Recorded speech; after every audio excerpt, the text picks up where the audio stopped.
What is up, guys, and welcome back to another live stream. My name is Fernando, aka JNandes87, and welcome to the PLO 500 Zoom pool. We're playing two tables here, and tonight, or today, I'm gonna dive into some interesting hands, hopefully. Hope you guys are doing well here midweek. I've been in the lab quite a bit recently, really improving my game, obviously creating tons of content. In fact, today, finally, over 10 videos published on Upswing Poker in the PLO lab. We have another 5 in the pipeline who hopefully will be released today. So 15 new videos, 6 max, tons of heads up as well. I have like 4 parts of PLO 2K in there, epic session, as well as some high stakes 6 max and short stack 6 max on top. So lots of new content in the pipeline. Just want to swing the word out there and let you guys know, in case you are in the PLO lab, this content is right now available on the Upswing site. And of course, I want to get to the tables to use new one knowledge and try a few things out here. I also have an adjusted HUD, or adjusted, I have like a, worked on HUD, you can say.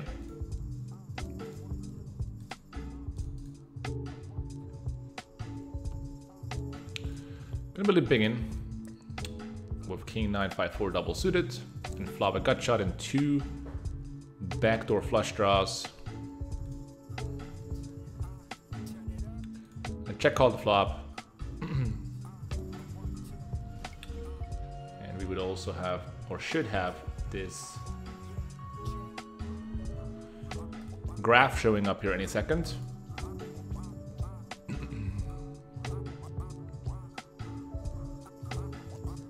As usual, we are on a 4-minute delay, guys. If you guys have any comments or questions, definitely use the chat addressing at JNandesPoker so I can see it.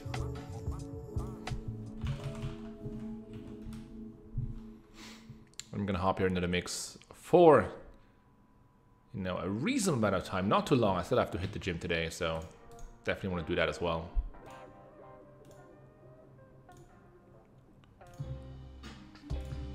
Beautiful hand here, Queen, Queen, Jack 10 double suited.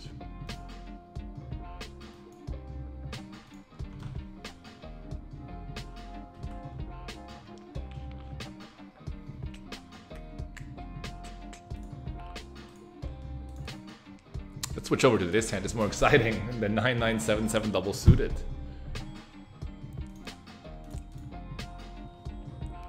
Over to this table where we have a decision. We can check call or check raise here with 2 gut shots, 6 to a straight, 3 to a straight. I think without backdoor flush draw. Going for a check raise here. It's kind of close.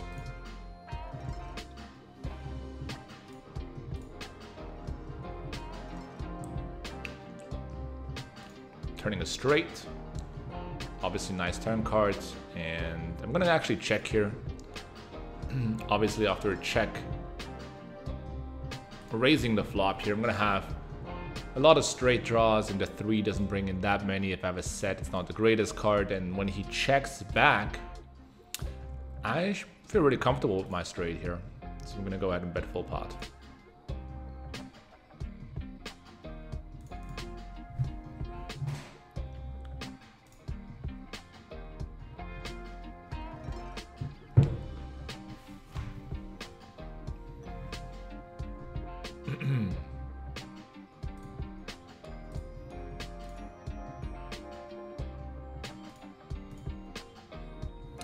Also, a lot of people are always asking about the labeling system, how do I label players in general?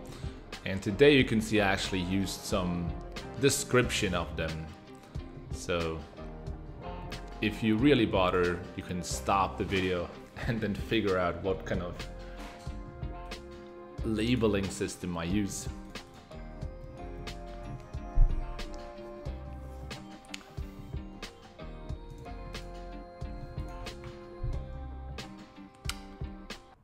Folding the river. And we should be live. Rulas Poker, what's up, man? He says, hey, 2K Zoom heads up is running. It's true, actually. I'm not sure though if I should jump in. It's almost over, to be honest. I'm gonna kick things off first of all with PLO 500 zoom. Make a decision down the road. Let me pop up the chat.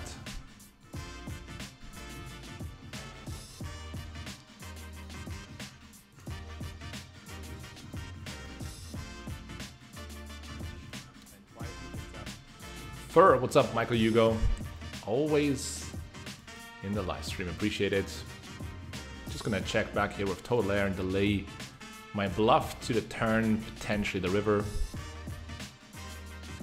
Check one more time.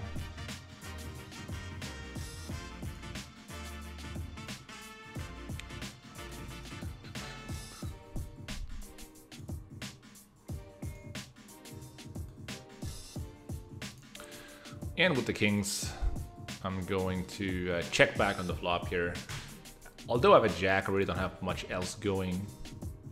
Stanford, what's up, man? Says good luck today, Fernando. Thank you very much. Do you have a delay? Yeah, I do have a delay for, of course. Otherwise, this would be not very profitable.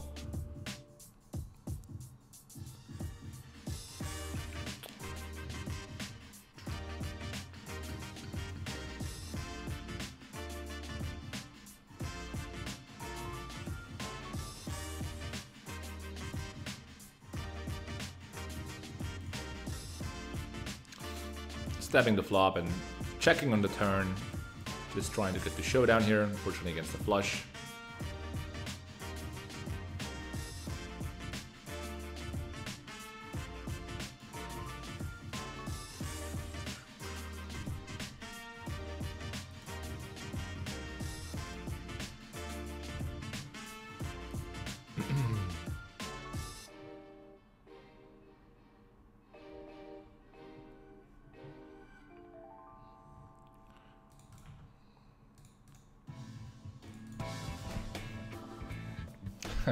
Gilbert Francisco says, you shouldn't try to bust your ass for upswing poker. At the end of the day, Duck will still talk shit about you.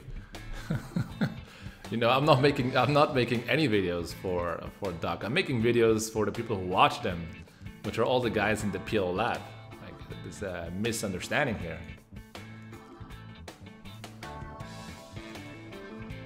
So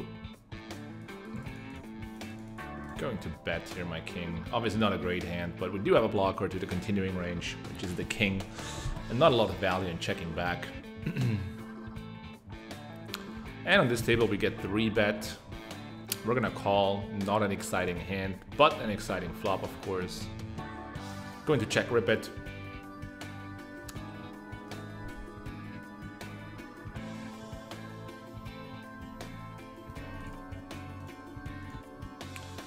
He bets full pot, but we're going to be ahead of aces here by quite a bit with the side cards and then up flush draw, of course. And against draws, we're doing really, really well. So against aces with the queen, we are at 50-50, and I think we're going to split this pot, which I'm pretty fine with.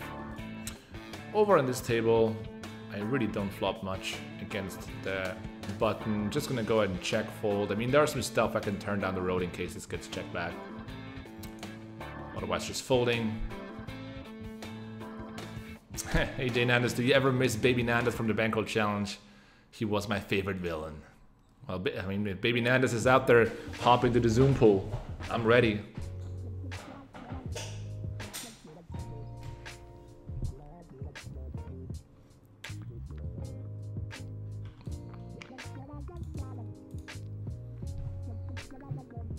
Viel Glück, Basel. Golden Nugget. What's up, man? Do you use Poker Tracker 4? Don't I use Hold'em Manager 2? William Horvitz is asking, Jay Nandas, what kind of thought process do you go through when deciding if you should hero call against an unknown villain in PLO? Say you're playing live and only have a few orbits with them. You know, like most of the time, we just don't know our opponent's strategy very well. You know, that is actually the base of most poker situations, because even if you know general tendencies from your opponent, it doesn't mean that you know his game so well that you can actually make decision just based on him. So you should actually make a decision mainly on your strategy. So when you arrive on the river, you should already have in mind what your range looks like at this point. You know, what kind of hands are you betting and checking, or what hands are you generally calling down. So although it makes things a little bit more complicated, I think this confusion or this challenge of understanding which hands to call on the river usually comes from, you know, having a mistake or unclarity more so when it comes to your range prior to the river. So a lot of the times you should construct your ranges pre-flop and on the flop specifically in a way where you understand how high up you are in your range and which hands therefore you want to call down with, and then base your decision on that. Maybe there are going to be some spots today in the stream where I can actually illustrate this a little bit more practical. This is obviously a higher level concept, but again, if you're trying to find a solution to a problem, you should usually go to the root of it, to the source. And when you uncover that, when you become more clear about what happened before this problem arose, then very often you can actually solve it much easier. So hopefully this will help you a little bit, but again, I hope there's going to be some spots today where we can actually talk a little bit more in depth about this concept.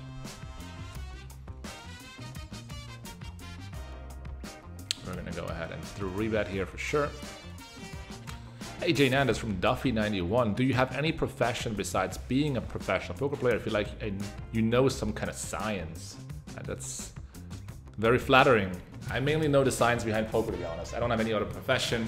Of course, I learned things. I went to school. I went to university as well. And I also keep learning in general, you know, on different types of topics in the world.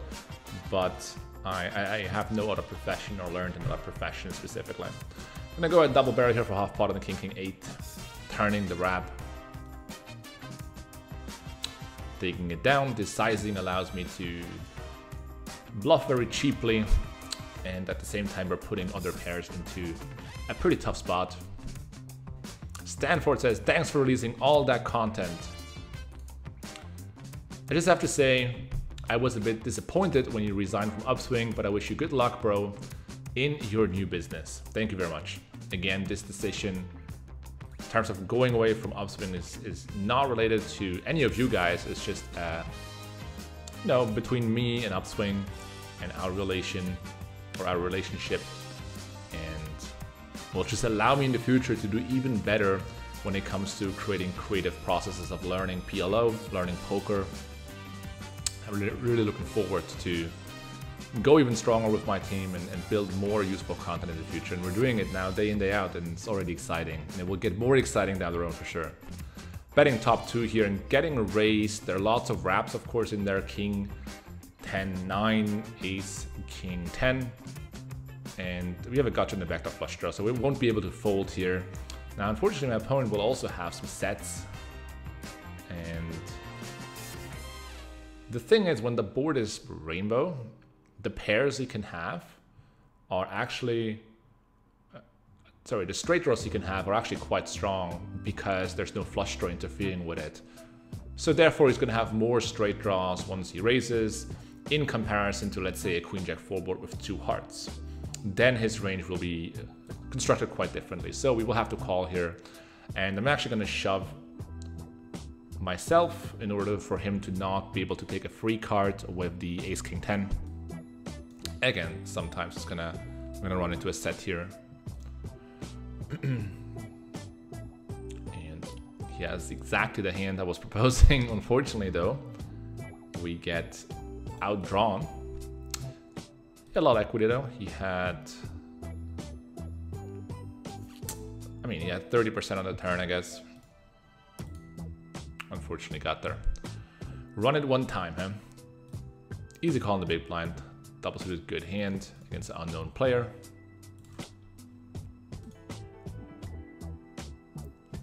Tim F, what's up, man? He says, what's up, Jay Nanda's coach? All right, we're gonna call here in the big blind, flip the nuts. Ace King Queen is generally a very tough board for the big blind player against any player, basically, just because we have the widest range. So we're just gonna call all our hands. There's no hand I'm gonna raise here on the flop. When we play against the button, I mean, you can occasionally put in some raises, but not there. And on the turn, you know, we can go ahead and pot it if we want to. That depends on how much equity his bluffs will have. And, you know, to be honest, his bluffs will have a lot of equity. He can have sets, he can have pairs and flush draws, a hint like king, jack, jack, or king, 10, 10 with clubs. And of course, the ace, ace, king, king, queen, queen hands. Occasionally, he might have jack 10 with a flush draw, but pretty infrequently just because we have the jack of clubs. So just gonna go ahead and raise here and charge his equity. Let's see what happens. He folds, and you know, we can assume a lot of the times that he's gonna have a lot of equity there that he needs to fold out given the price. And that's really good news for us.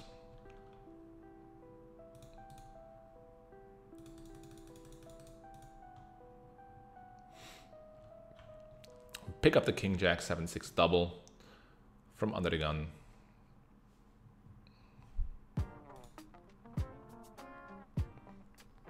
Hey J-Nanos, what do you think about Kobo's game? Well, he's definitely a fast player. I'm gonna call 3-bet here. Obviously fast, obviously tough. And here with top pair and king 9-4, I'm gonna start betting against Rum, who's also a tough player. He's also a good and tough player. Getting called, we're gonna double barrel here, 66. And over here, we called the 3-bet in position. And against the 90, we're just gonna call. I mean, we could jam, but we have position. We don't want to waste the position on the jack. We're always gonna stack off. We have a 9 blocker to the straight, and we also don't have an ace, king, or queen of clubs. So he's gonna have a lot of aces, queens, sorry, aces or kings with clubs. So I'm gonna go all in here. And he has already aces with clubs. Now he has a wrap. And this time he has the ace of clubs at least. We hold, so up to $1,000 on this table.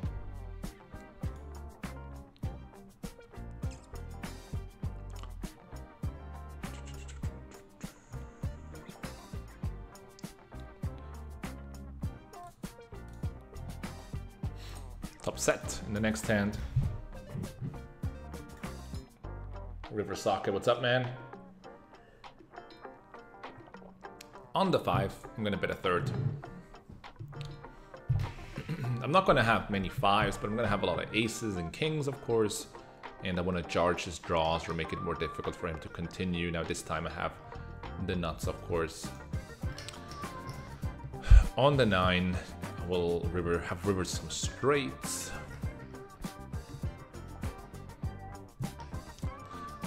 I'm gonna value bet some of the straights, I guess, but with jacks, I think I'm just gonna go for the potting option here.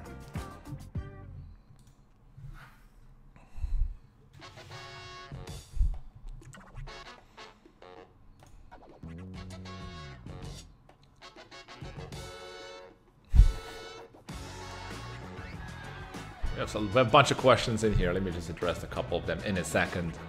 Over on table 2, we have flop 2 pair. I'm just going to check back here with 8-4. We have a lot of really bad turn cards. If we get raised, we have a problem as well.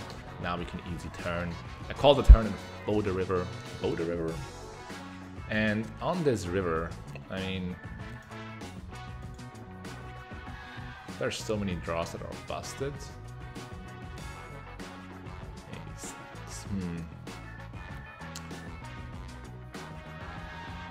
Yeah, I'm gonna go pretty big, but not too large. And get called. What did he have? What did he have? He has ace, jack, jack 4. So good we didn't see bet the flop. He flopped an overpair and not flush draw. And he might have check raised me and we would have been in a bad spot. Over on this table, we called a 3-bet and flopped a wrap and a flush draw. Although the board is paired, given how 3-betting ranges are constructed and given how much money is behind, we're gonna go all in and expect to have a lot of equity here against overcards or mainly against aces or kings. 45% equity. He has a 6, unfortunately. We turn it straight, and that's good. That is not a normal 3-betting hand. The queen 10, 6 3s are going to mark him as a crazy maniac, which is someone who's generally 3-betting a ton or too much. Here's another question. Hey, Jay Nandes, much love. What did you study in university? From Sean. I studied business economics. It's actually called business administration. I did that for around 2.5 years, but I did not finish with the degree. I ended up spending more time at the end of the day in, so to speak, the PLO University. Of course, at this point, the PLO University wasn't out there, but I was in the lab and doing my own type of university study in order to pursue a professional poker career at the end of the day. Chris Angel, hello dear sir. How are you, may I ask? What was your biggest downswing ever in Binance? Thank you. Yeah, like generally I had this, I mean, pretty often, like once a year, I run into this like 50 buy-in downswings. So 50 buy-ins are pretty frequent. Interesting spot here. We got an undergun player from Brazil, Kaká. Let's just call it Kaká, and he is crazy and gets 3-bet by Centaura. So we have obviously the hammer and kind of a difficult situation. We can add a call or come over the top, and I think we're gonna have a look at the flop first. There's no way we can fold when he 3-bets, and you know, this type of opponent. That's a beautiful flop. What a beautiful flop. We'll have a lot of hands that we can dominate here that bring in the money. And if Centauras would check, we're gonna bet half pot here, and that puts us in a position where we can see what Kaká's doing first and then Centauras, and is not, you know, we're not making it very obvious that we are gonna stack off against Centauras that way. We're just taking a stab here, and definitely we're stacking off with our range against Kaká, but against Centauras, by using this sizing, we basically leave it open whether or not we're gonna stack off, and that's really important when it comes to building your ranges. We got the bullets under the gun. Okay, Jay Nandes, why do some people call you Jason Nandes? Well, because I guess they think Jay from Jay Nandes comes from Jason. And yeah, my first name is not Jason. Or it doesn't even start with J, it's in fact Fernando. So Fernando and Jason is not similar. Let's start off there. Just set down at a 10-25 table. We flop a set, that's pretty nice. Going to start with a bet.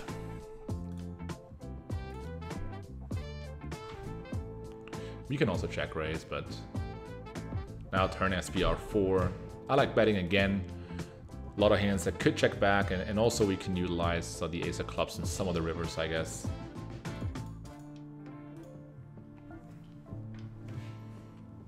That is, I mean, if that's the worst river ever, but if this river would come off as a club, I think potting would be a pretty nice play. As it is, we're gonna check fold, of course, on the worst river ever, but we're gonna win for some reason, and he did have the clubs, so it would have been interesting to see a river popping off like the 9 of clubs, which he had in his hand. So let's say the 10 of clubs, and I don't know if he would have called, but maybe he would.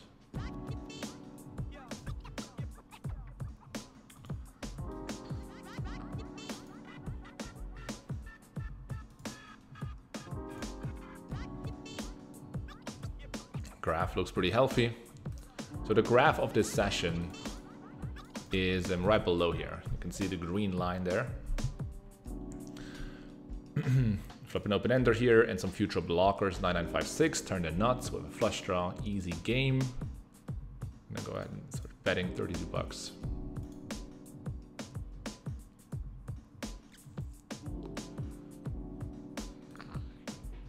Kevin is asking a question. Kevin Bow 2000. Hey Jay Nandes, what advice can you give me on my local live PLO 1-2 game with a 5 bring-in? It is a crazy game, a ton of multi-way pots with players gambling it up. I find myself being too passive. You're not, don't worry. So, I mean, I don't know your game exactly, right? Like how you play, but it's very easy to actually, you know, play in a very loose game and have the urge to play as loose or similarly loose. Don't do that, you know. A lot of the times you want to adjust to your opponents, which means if they're playing loose, you play tight, especially if they don't even care about it. And I have the impression on this 1-2 game that you're playing, even if you were to play tight, people don't really care too much about it. So come in pre-flop with strong hands, stick to strong pre-flop recommendations, And don't let yourself feel stressed out just because other players at the table are playing very, very loose. A lot of the times, if people are playing very loose, you just wait for a good hand and you're stacking the chips pretty soon afterwards. So don't worry too much about it. Of course, if people are overly aggressive, you can also start trapping. You can, for example, limp pre-flop with good hands and then raise, limp re-raise, so to speak. Or post-flop, you know, same story. When you have a good hand, start checking more because people might assume you're a net. So if they assume you're a net, they probably are trying to push you around. Once you have a good hand, that pays off. So always think about adjusting to your opponents and don't go with the flow, go against the flow. You know, that is usually how poker pays off the best. Or the most. Lee John, what's up, man? Lee John Kongan 1. Hey, Jane Anders, good luck. Welcome to the live stream.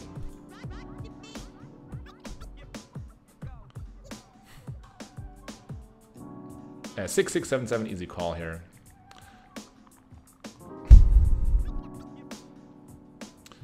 And we flip another set with the sevens here. Very draw heavy board, of course. I'm gonna c-bet. I'm gonna c-bet this board because Queen Jack 7 is a very strong board for the middle position player against the big blind.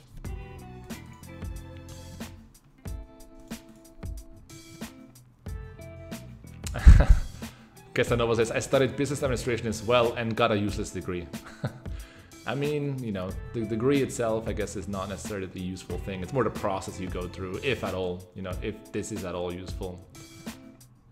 But yeah, turning a boat here on the jack, we're gonna bet a third of the pot.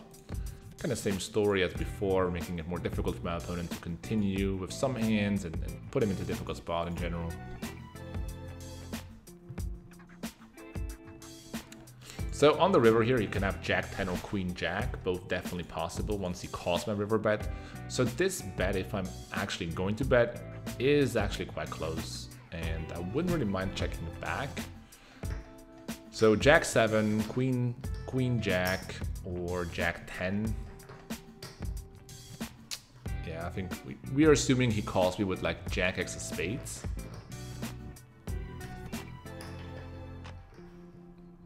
I'm gonna just check back here. It's pretty close. Ends up having ace king. And here I open raise under the gun and flop bottom pair and not flush draw. I'm gonna start betting on the Queen 7 deuce. I mean, my pair of deuces is not enough valuable where I want to start checking basically. Splig 10 asking a question. He says, were you still living at home when you decided to become a pro? If so, how much was your bankroll life roll when you decided to move out and get your own place? I was living at home, but I was also partly living in a student's apartment because I was studying, right? That was in a different city. And I only had, which is very little, I only had $15,000 when I decided to move out and become a professional poker player. But apart from the $15,000, this is almost a min raise that we're gonna call with the spade. But apart from the $15,000, I already had some experience in, you know, I was already kind of confident with my abilities and stuff. I already had some experience playing poker and making money with it for many years. I was already making some money playing poker. So I wasn't just jumping into cold waters, although I have to say that my bankroll was pretty small.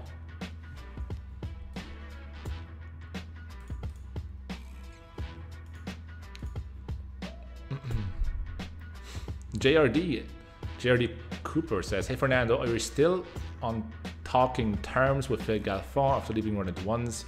And have you got any inside info when his poker tournament set will come out and you will be playing there? The answer is no on both questions. I don't have any insights or talked to Phil. Actually, in fact, never talked to Phil so far in my life, despite working there. But I do think, you know, given my knowledge, I don't have any, I have no more knowledge than you guys, but I do think I haven't heard otherwise. So I assume that the poker site will release, but I really don't know.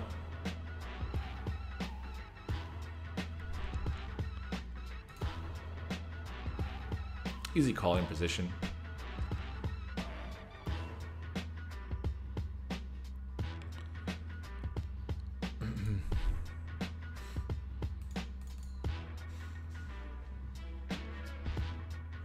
Rulas is asking, hey Jnandis, what are your current leaks and things you're trying to improve in your short-handed or heads-up game?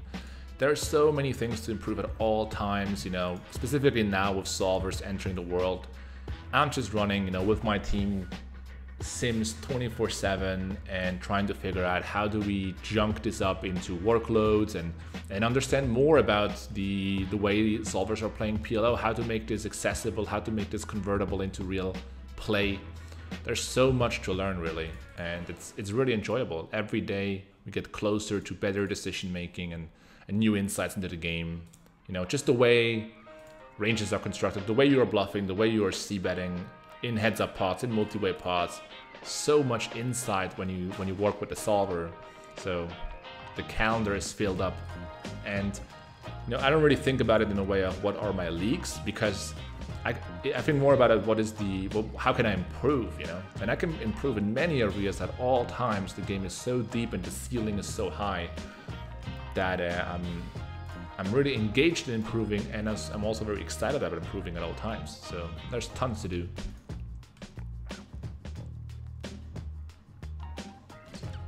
It's gonna be a check fold, and over here I called in position,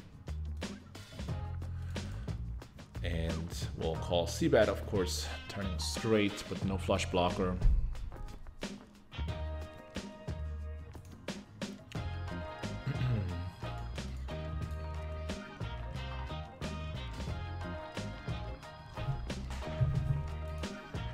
And now we have a decision here. This is generally a 4-bet.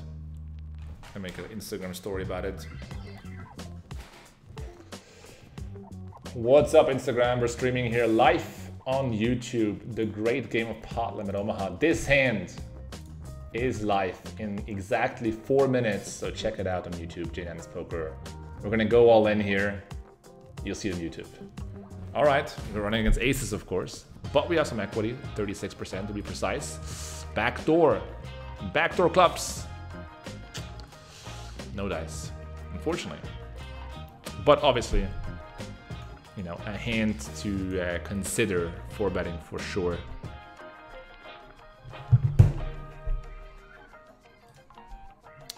In the meanwhile, I'm jumping on a 10-25 game. Let me just bring this in a moment.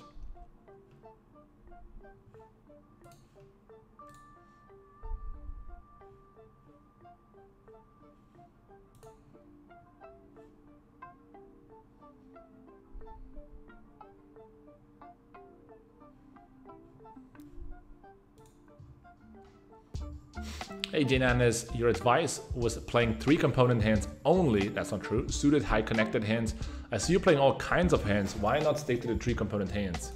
It's not that simple, you know, like obviously, you know, 3-component hands are the best hands in PLO, but you want to calibrate to the right situation. You know, sometimes you need to play loose if you are on the button, for example. Sometimes you want to play tight under the gun or 3-betting.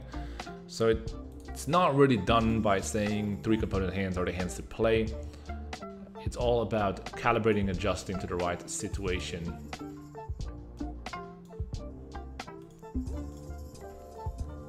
So this is not a good turn.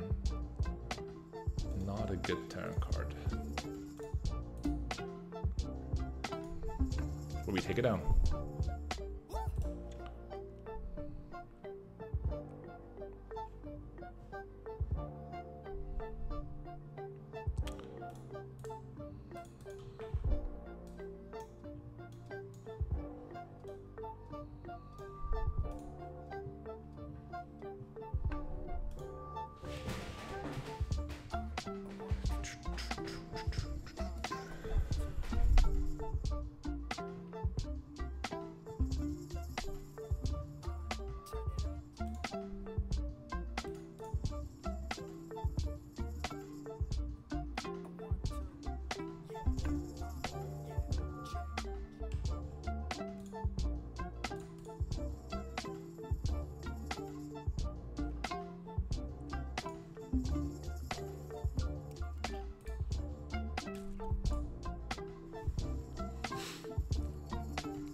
And river trips. Obviously a great river. We're gonna go ahead and value bet here. 195.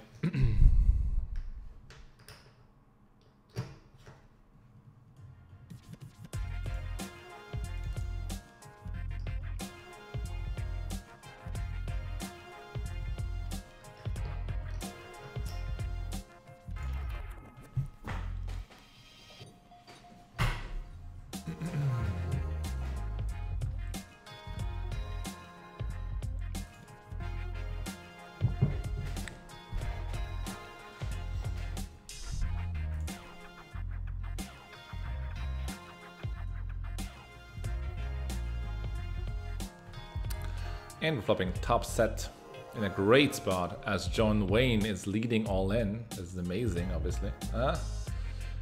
And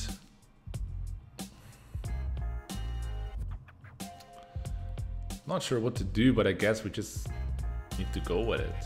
If I had an even better hand and some diamonds to roll with, you know, calling becomes more of a thing, but just gonna go ahead and call. Go all in. Here we flop a set, blind on blind on 6-7 king. So we can either check raise or check call. Both fine. Probably gonna go ahead and check raise.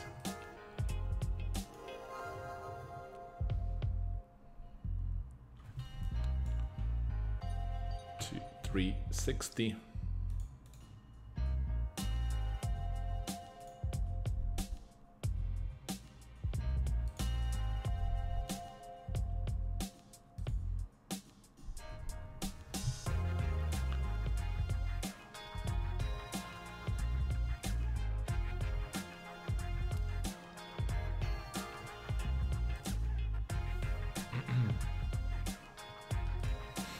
Turn is a king.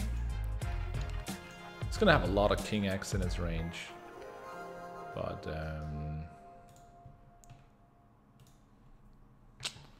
just gonna bet 287.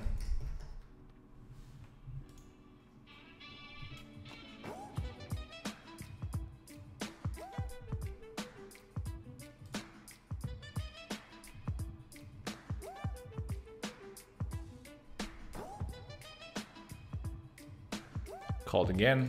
The ace is a really bad card, so he can have obviously king 6, king 7, or ace king, or ace ace. So I think the river here is a check. If he has a weaker king, you know, it's going to be hard to get paid off anyway. So just checking and hoping he checks back is definitely a good idea. He really doesn't have a lot of hands to turn into bluff at this point, so I would be really concerned if he starts betting here. And unfortunately, oh wait, it looks like he was betting, but he isn't. Take down a pot. Take down a pot. He has a king there. Again, really hard to get called here by the king queen.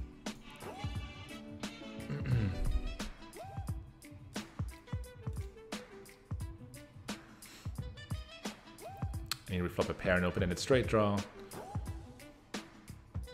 5, 8, 9. I mean, the small blind range really shouldn't have a lot of low cards. Not saying that's not the way people play, but I'll just start playing here kind of aggressively.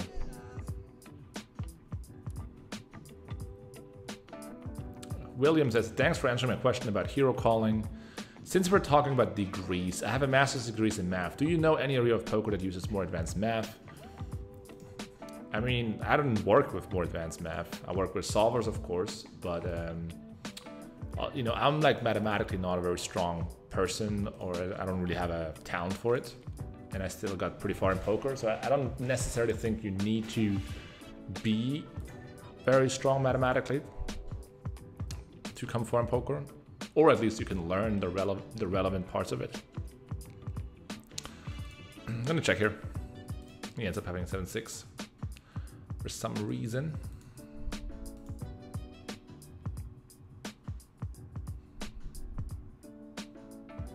Fish spotted on heads up 1020 PLO. He wants the heads up, huh?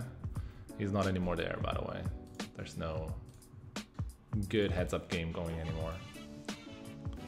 But the graph looks pretty good and positive. And Just gonna call here against a very tight pre-flop range.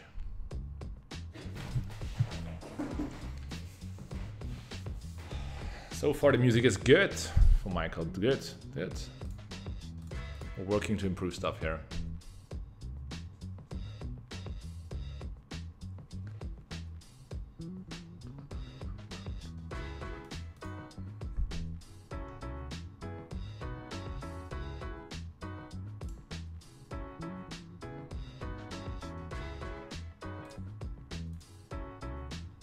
Check on the flop in the big blind against the button in this short-handed Pot Limit Omaha game.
How difficult is it to play different limits at the same time? I'm sure your strategy has to be different at 10-25 compared to 2-5.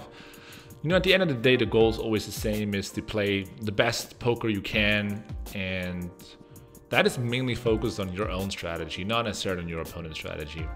And players from all sorts, you know, occur, like bad players or too aggressive players, too passive players, they occur on both limits, on all the limits in fact. So there are some differences in the way I approach individual opponents, but it's not that stake. It's not the stake that is that different. It's more the individual players that are different. Yeah, hit the like button, guys, if you're watching this on YouTube. It really helps me out. That's the way you can show your appreciation. And if you're watching this in hindsight, leave a comment. Let me know what kind of poker you want to see in the future.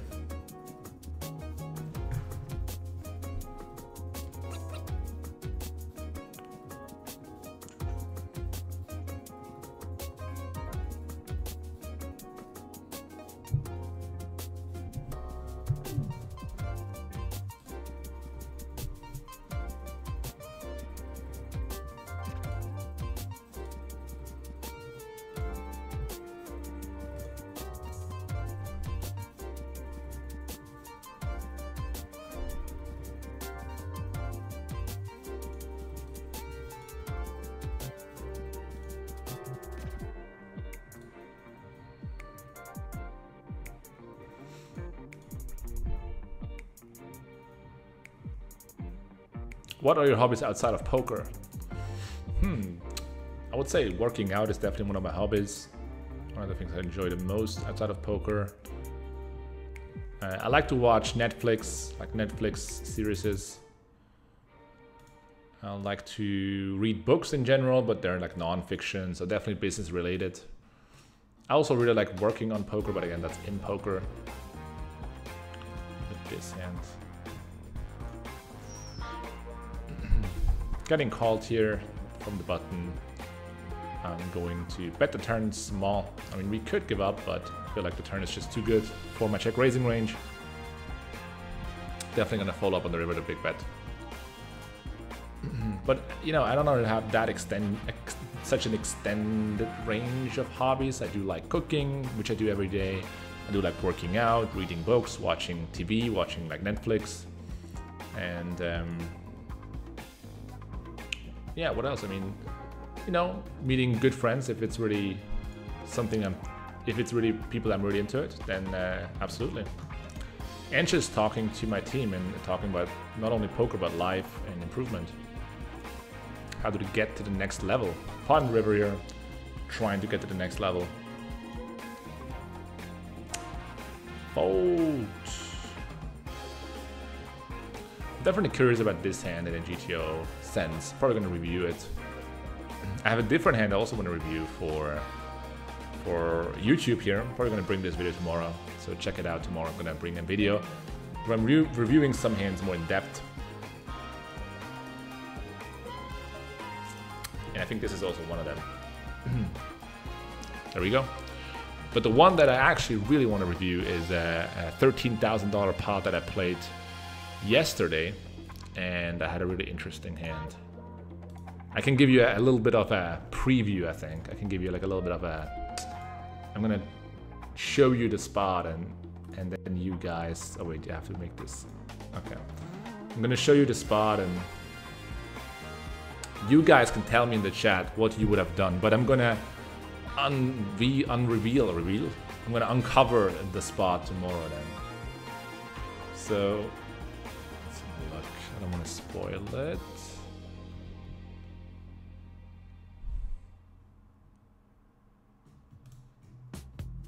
Alright.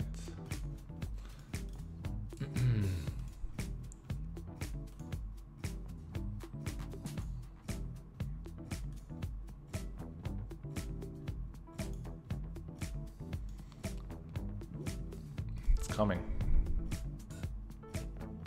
Hey Janandis, do you think Party Poker will one day take over the dominant Poker Stars? I kind of doubt it. I mean, Poker Stars has a lot going now with more tournament series. They have Zoom, and Zoom is running. They have the way better software.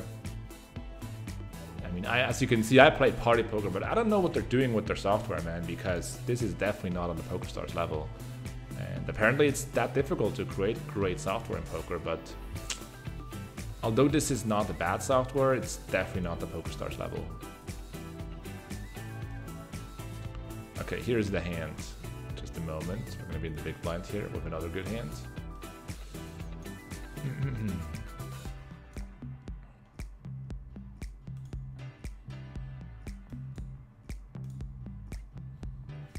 That's a pretty good flop. I'm going to lead.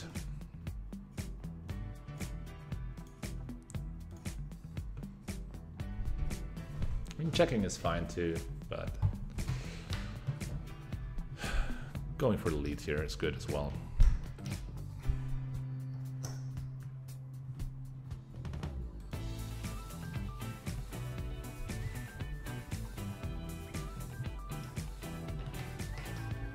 Getting called in 2 spots. I'm gonna bet the turn one more time.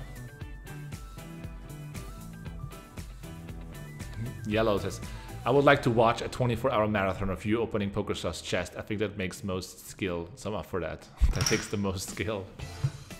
No PokerStars chest opening here. It's not a reaction channel. Ryan, what's up, man? He says, how's the working out going, man? Are you doing it daily, and what's a good schedule that works best for you? Nitty by nature on Instagram here, man. LOL. Okay. Let me just talk about this hand first, then I'm going to talk about the workout regimen. So what happened? Let's go pre-flop. So this wasn't party poker. So what happens is this player decides to raise. I go ahead and 3-bet. Pretty standard so far.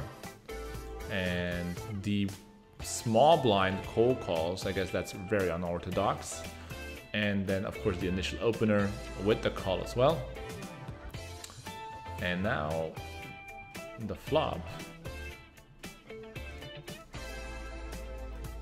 is 10-7-2 rainbow, and I flop a pair, a wrap, and 2 backdoor flush draws. And so far we're excited, right? And if this guy checks and this guy checks, we are going to bet half pot. And the reason we're going to bet half pot is because there are different stack sizes in play, and that's hugely important in PLO. 1 second. you need to be careful when there are different stack sizes in play. And by betting half pot, we can basically say, okay, against player 2, we're going to stack off, but against player 5, we're not sure we're going to stack off, and we're not going to let him know, so to speak. So we put basically player 5 in a difficult spot, because if we bet 400 and he decides to call with a marginal hand, then this player 2 can still come over the top, we come over the top, and we force him out of the pot. But obviously things come very different. This guy decides it is a good idea to bet the full pot, and then player 2 goes all in. So what are we supposed to do now, guys? We're about to play a big pot here, and you know, one thing I can tell you is that this pot ended up being $13,000 big.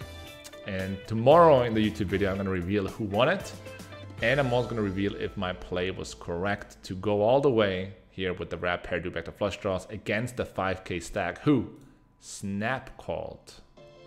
I'm going to already show you the turn card. This is the turn. So we turn a wrap, we turn a flush draw with our wrap, and yeah, tomorrow on YouTube, guys. And again, let me know in the comments if you think this is a stack off or not. Over in Party Poker here, I actually cleaned the table, so we don't have any opponents anymore here. Gonna find a new table. We just take the other PokerStars table.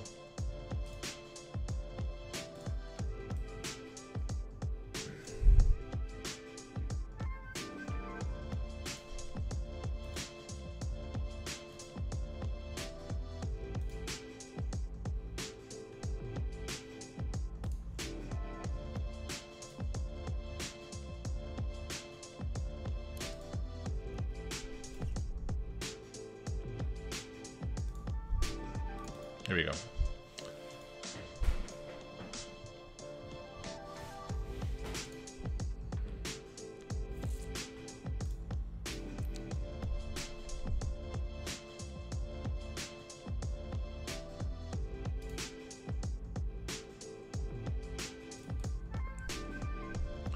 Rula says, if I'm watching high stakes heads up, it seems like potting is way more common for rags than in short-handed. What are your standpoint in this? Player dependent? I mean, potting could be part of your strategy. I don't use it, but you can construct a strategy that includes potting. But it's not better or worse, basically, at the end of the day. It's just a preference thing. You know, if you bet bigger in general, it means you just cannot bet as often.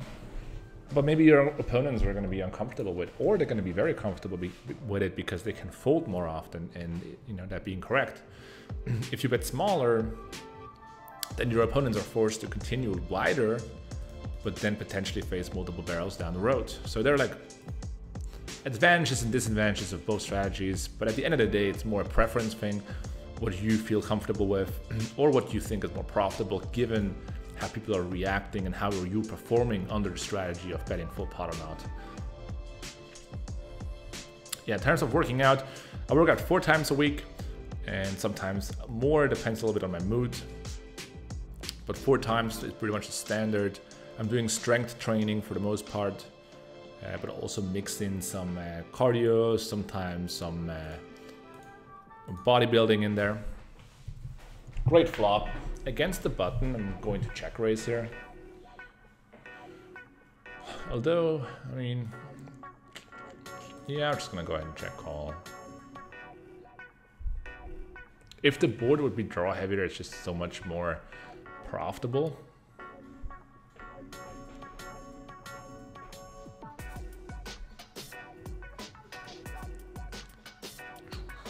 And this river,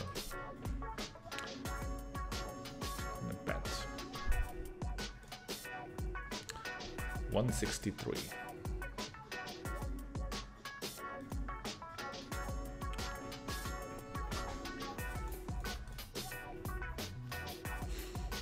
What hut are you using? I'm using my own hut. I built it. I'm getting called here by King without a flush. That is some loose behavior.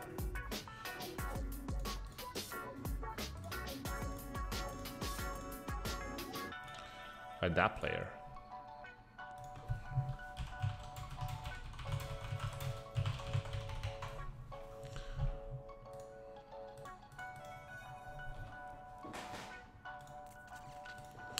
Do you still have Bitcoins? Yes. I'm gonna have Bitcoins for a long time. Long-term hold.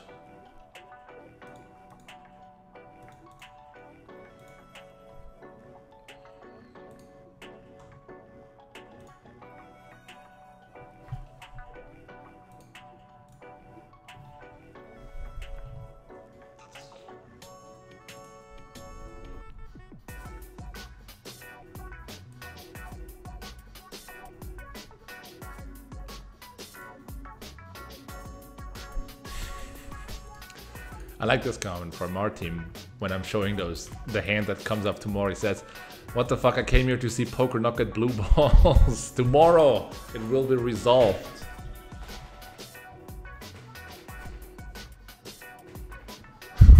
Who cares if it is the right shove? Gamble is the way to live your life.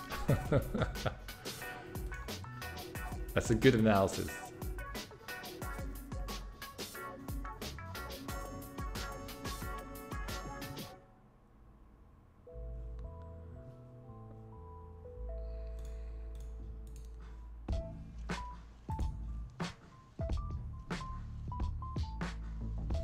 Trap says, do you think PLO is more profitable than Hold'em these days? A great stream, by the way. In general, I would say yes, but obviously you have to have the skills. So whoever bothers to build up the skills, I think is in a good position these days in PLO. Better than Hold'em, just because Hold'em got quite tough over the last couple of years. And it seems to be more difficult to build up that type of edge in No Limit these days in comparison to Pot Limit Omaha.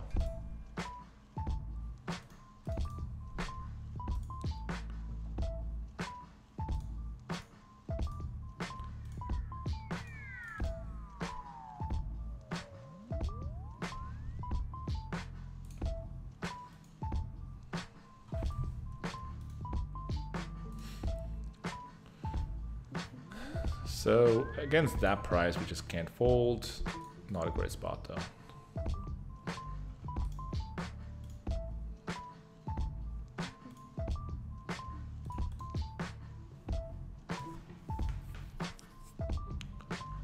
What is the best reward you've ever gotten in a chest? I think it was $100. Time to 4-bet here with aces. They are rainbow. I'm getting called. King 7-7. I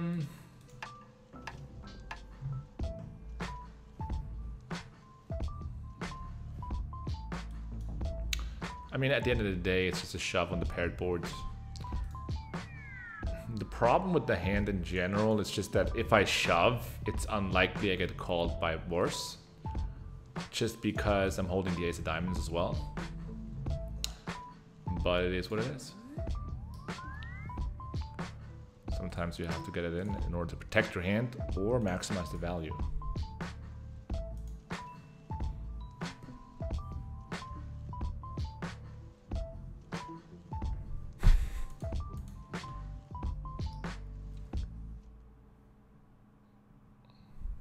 Juan Ignacio de Luca is saying, hey Fernando, please recommend me 3 books. And more important, please say my name and bless me. Can't bless you, bro. I can say your name though. Listen, my brother has the same name as you. That's my first message. The second message is, I'm gonna 3-bet here. 3 books. Number 1, Principles, Ray Dalio. Number 2, Deep Work, Cal Newport. What is the third book? Tribe of Mentors, Tim Ferriss. There you go. All in. 50-50. 65. Hold. 1-1-1-1-1. Here we go. Running good today on stream. Doing good. Good. Do you invest in other coins or ICOs? Yes. Not in ICOs. I'm not that deep into it. But I do have other coins. I have, what do I have? I have some waves. I have some Litecoins, some Ethereum, some OMGs. I have some, what else do I have? I have some Verge.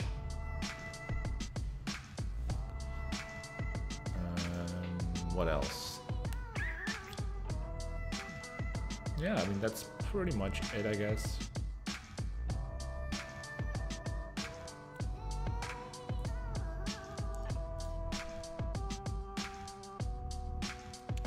Is the graph only connected to the 500 zoom tables?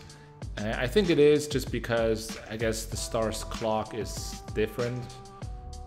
Here we have a pretty weird spot. I'm gonna call it is, yeah. We're gonna get involved here, let's put it that way. I'm gonna start betting half pot into the field. Actually, out of position, I don't mind betting a little bit bigger. So we're just trying to protect our hand and thin the field, but mainly gain some value.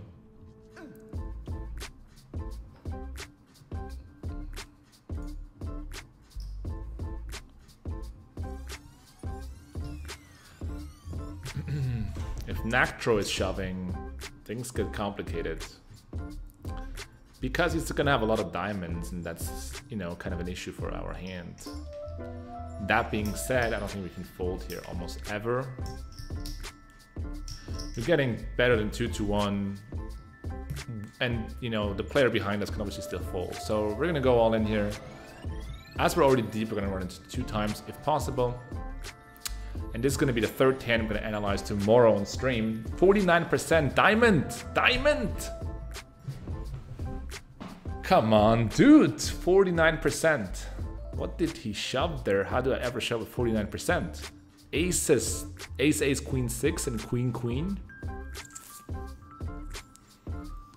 Wow, he rivered the ace. Got it in with 49%. 2.6k pot. What do you know? That is gonna be a big drop in this graph. And at the same time, if we put in the EV here, we can see that you had a lot of equity there. A lot of equity there. Now, was the lead correct? Was the stack off correct? More about that tomorrow here on YouTube, where I'm gonna analyze this stuff in depth.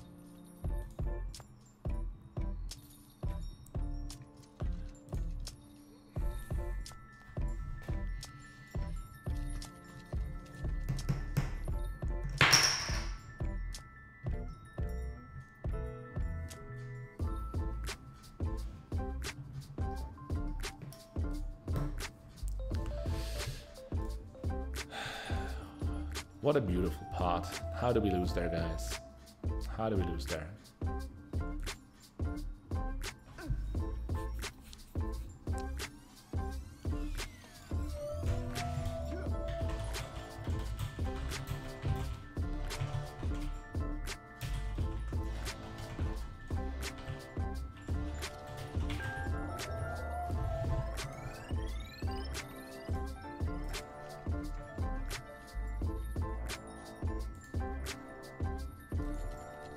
What a hand. Come on, guys. What a hand. What a turn card.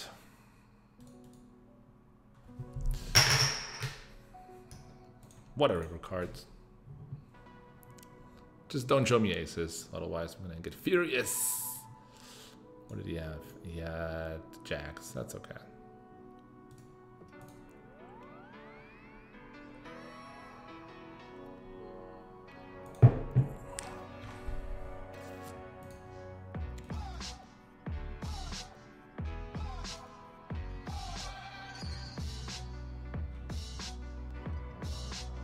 I also got some Litecoins, yeah. Check. We thought 2 pair, but the board is pretty bad. Just gonna go ahead and deuce. Now. Yeah, he had 3, 6, and spades. So good we check back. Could be expensive there. He should probably consider leading. I mean, he should just lead, basically. Shouldn't even consider it, he just leads there. Good for us, he didn't.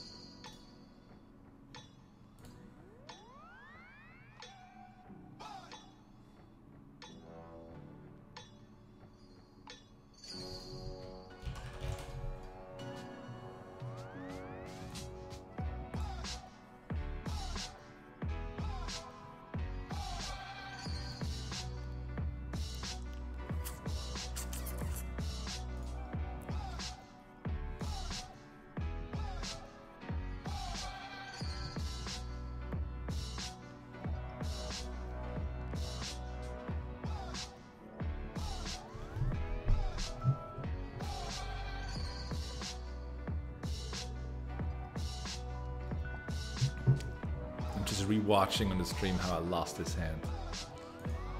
I wonder what the reactions are gonna be.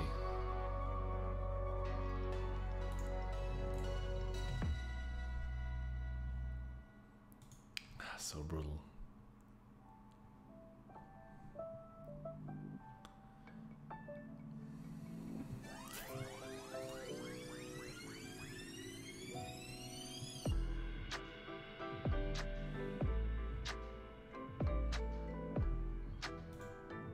Shadow says, I thought non-perfect rundowns like Jack 987 double suited were more in the 4-betting side of things instead of calling.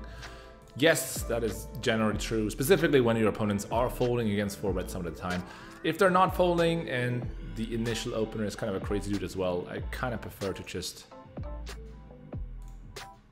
call.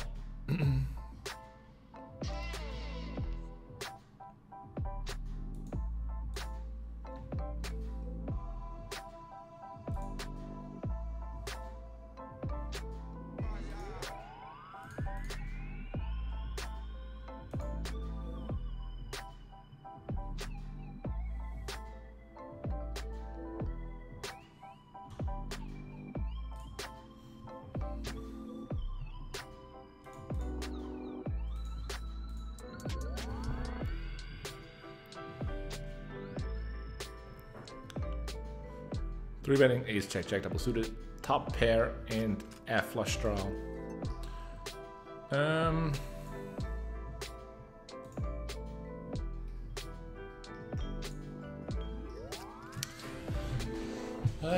don't know. I think that was a little bit premature. I think we could have actually checked here because, you know, ace-x of hearts is definitely one of the hands that will jam, and they have better kickers. We might be in trouble here. Uh-oh. We might be in trouble. All right. I mean, if Cashborn shoves, we're getting great odds, but... Okay, both players call. I mean, if someone has ace-king without a flush draw, can we get him off the hand? They didn't shove the flop, so it doesn't look like they have two pair. So we are trying to get ace-king to fold. Or we're trying to bet because this guy's disconnected and we're trying to just... I mean, we can also seek some value, you know, we can also get some value from... you know, if Cashborn has like a flush draw or something, I mean, we can get some value there. So let's push and hope ace-king is folding and a weaker, or not a weaker flush draw, but F flush draw is calling without top pair. That's the dream scenario. So this guy just snap calls. All right, not the best spot. And Cashborn. I mean, the hand is essentially all in and over. Calls again. I mean, he's all in, so it doesn't look very promising. But I mean, we also don't want to hit the flush draw because I don't think the flush is good. All right, let's see what happens. Bam! Max value. Max value. So, I mean, yeah, they had pretty random hands. We had a lot of value there. A lot of equity. And we rightfully won the pot.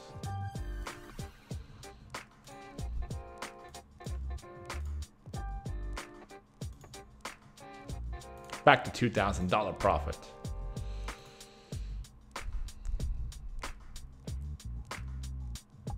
Gulmer, what's up?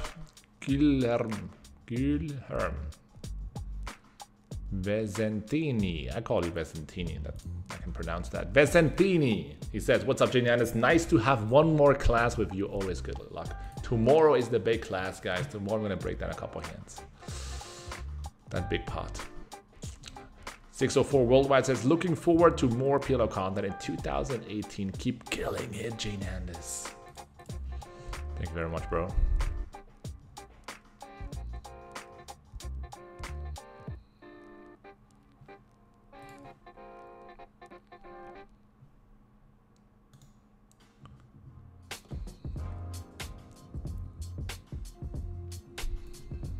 Well,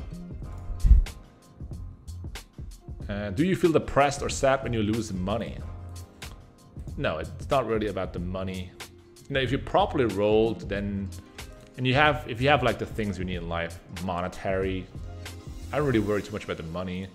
But it's just losing, you know, nobody likes losing. It's similar to when you play, I don't know, like PlayStation with your friend and you know, you're getting destroyed. Nobody likes losing, right? So if you play heads up against an opponent or even 6-max and you get just beat down and destroyed, you know, of course it doesn't feel great. I mean, there's some money as well inside, but at the end of the day, nobody likes losing, and that's I mean, you can learn it a little bit, you know.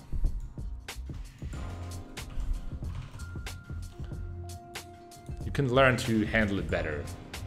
Another interesting comments here from Spoluminati. He says, hey, pros don't feel the swings the same way recreational players do. And they have the adequate role to play these stakes. First of all, a lot of pros, they don't have the adequate role to play, you know, the stake they're playing. And then secondly, the pressure that you're experiencing when you have to rely on poker as an income exclusively is very big. It's really not something to underestimate. So, you know, having a bad month or bad month, specifically when you don't have a big role, is very, very stressful for sure. And if you are a recreational player, I mean, you know, you have a lot more security in general, just because you will just get the paycheck, right? So you can at least make it. You can put some food on the table. If you're a professional player, you know, who's starting out and hasn't built up some cushion, then you can put yourself into some difficult positions and stressful spots, for sure. And play a little bit of blues here.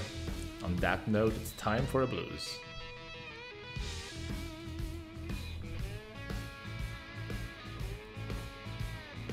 The Solar Empire says, I just started poker 7 weeks ago and I love Pot Limit Omaha. You're on the right path.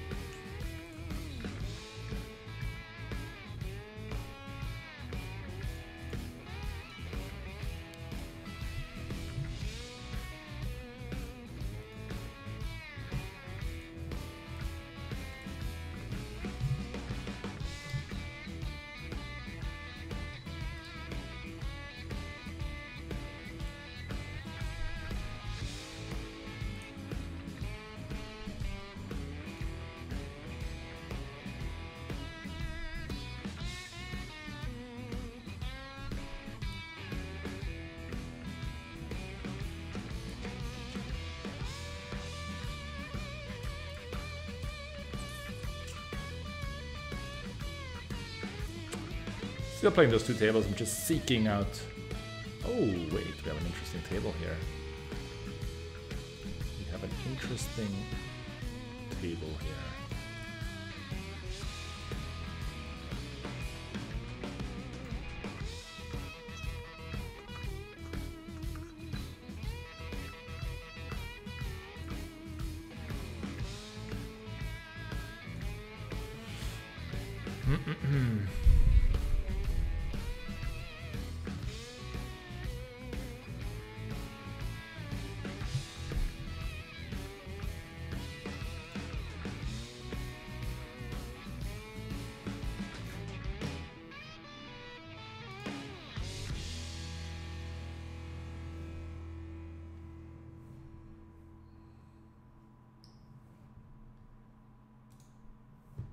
No, already died. Unfortunately, it's already over.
What does the orange graph mean? The orange graph is adjusting for all-in EV. If you don't know what all-in EV is, then Google it. All-in expected value, and you get some ideas about it. Top set.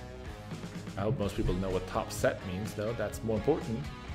I'm gonna bet $45 with top set. That's it, just 45. No. $45. We get called, and that's the most beautiful turn card in the deck, the deuce of spades. We're gonna go for $142. $142.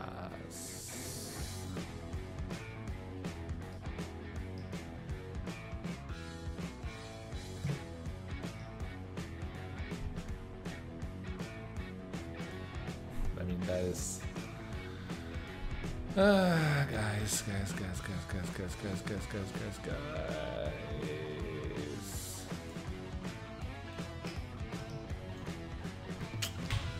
Not the river we wanted to see.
Pretty nice flop. I'm at $23. And get the money in if he raises. Teach him a lesson then.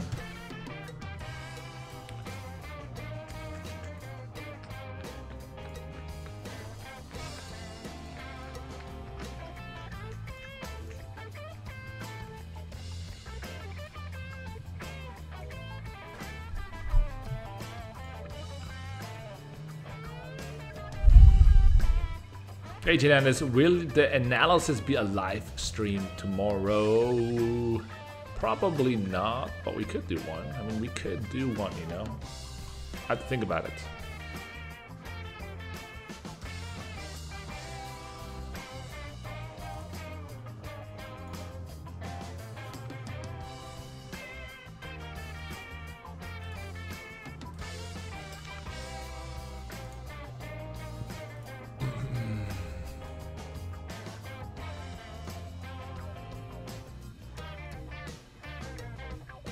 Just checking the action here on multiple fronts.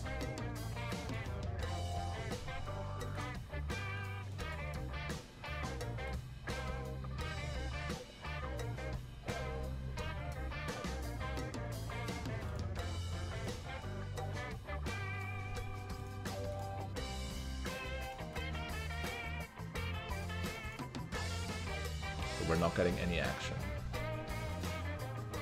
No action for Jane Andis.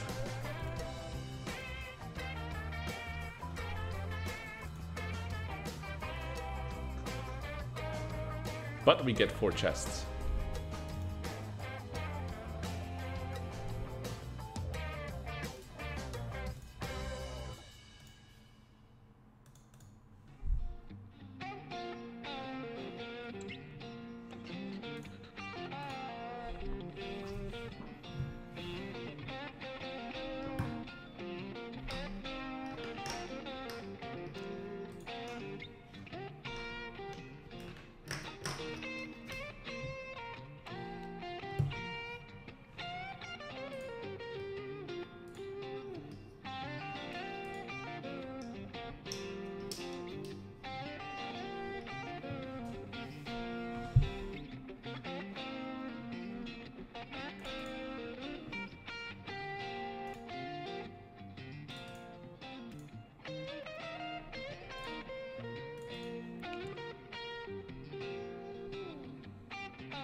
And this flop looks kind of better than it is. In a four-way spot, I mean, the two diamonds really hurt our hand. So, probably not gonna call a bet. Now, things change. We block the nut straight. And the second nut straight. And we get a set. A set. So, we're putting the bet ourselves. $60. Wow, now he's betting. Now he's suddenly betting. That's very surprising. You know, in a four-way pot, I was about to say blockers are not as valuable anymore. This guy with the insta jam, Mazolin or Mazon Louis Liu says I'm watching his stream. So, with it set an open-ended straight draw, what are we gonna do if it gets back to us in case he would fold against the shove? We are out of the mix. He has the nuts, and he has the nuts as well. They had the two remaining sixes. How unlikely is that? I guess he saved me though, from losing some more money.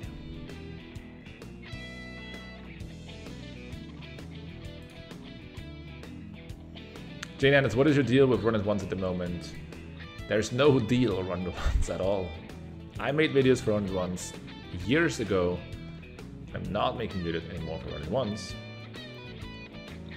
I don't have any problem with run-it-ones, but I'm just not a coach there. I don't know why they're not really announcing any resignments from coaches usually, which is not sure why they do that. But again, I'm not making videos for run-it-ones.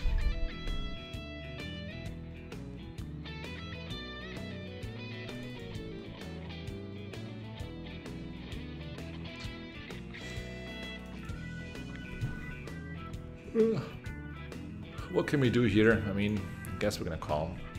The three spades are definitely hurting us, but we are in position. We have 100 big blinds in front of us, and the small blind jumps in as well.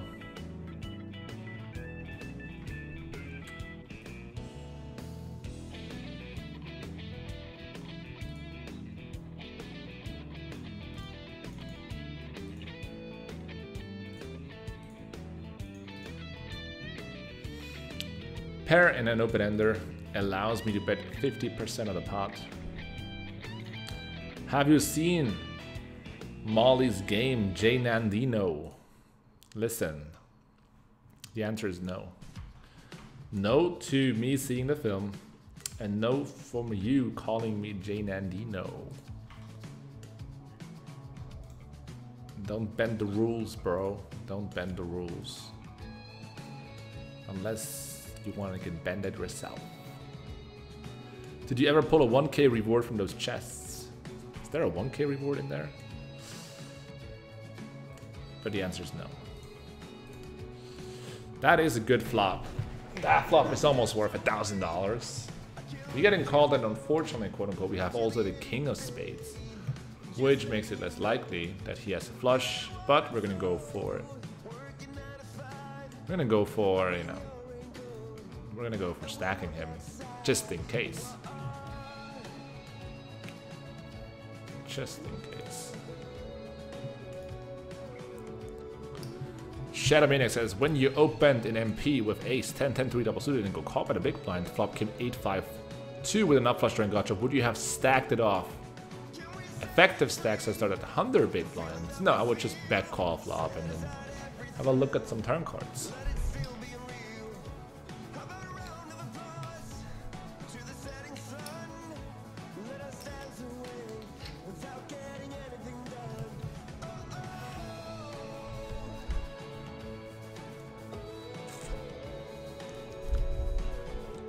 Hey Jane Annis, what is the worst kind of aces that you would stack off with around 100 to 300 big blinds deep? Do you have to have one suited aces? No. In general, with aces, you're gonna go broke pre-flop. Almost always. There are some spots to avoid it, of course. But you know, those kind of spots are so infrequent in your whole career. Like, I wouldn't really do sleep over this question. Thing is, there's so much to figure out in poker, or in PLO, so many questions, so many open questions that are exciting and are worth exploring with solvers, for example.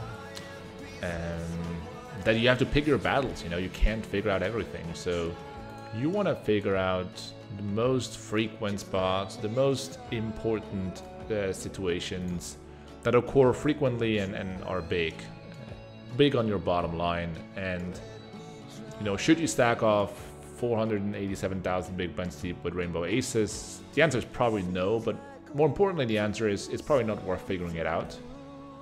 It's not worth the time investment. Though that is like my shortcut answer, my semi-shortcut answer. Pick your battles.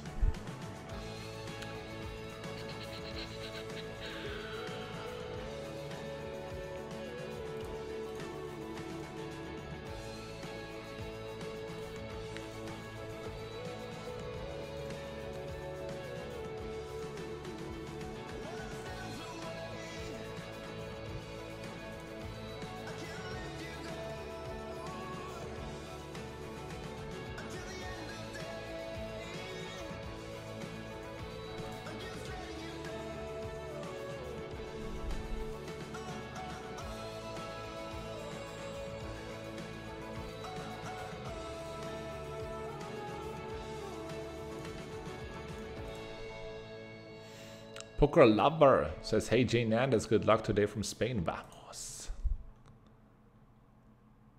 Do you think Reddit One's Poker will launch its site in 2020? I have no idea, man. It seems to be kind of difficult to open a poker site, given the time frame.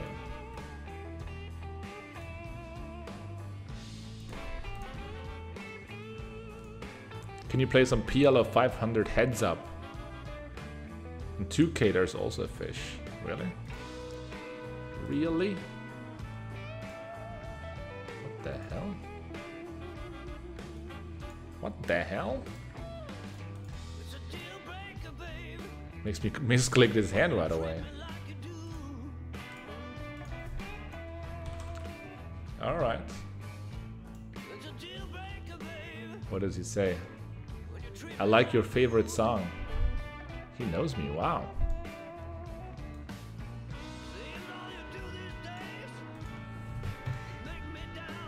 And you can't remember a name, so he enters the heads up lobby. Ah, okay. Alright, alright.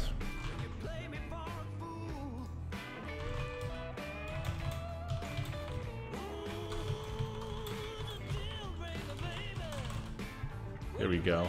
In the battle with Daniel. Welcome to the live stream. I guess he's watching this. Are you streaming? Yeah, I'm streaming. I'm not watching. Okay, yes. Fluffing a pair. Check back here. Let's pull up my favorite song here for Daniel, who's playing the 1020 PLO with me. Where is it? It's my favorite song from the stream.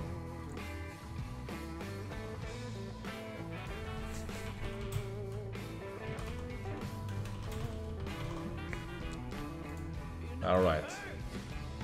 It's called Touchdown. This.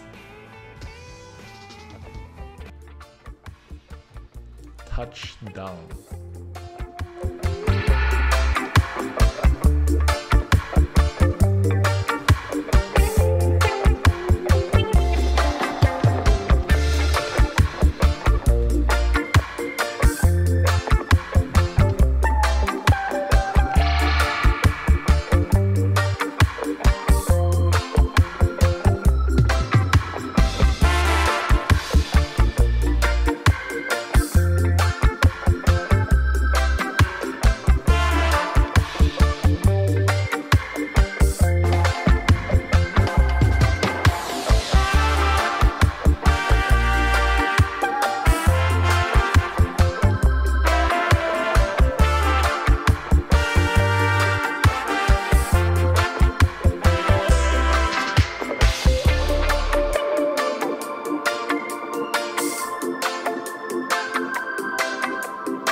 my favorite song of all times, or at least of the stream.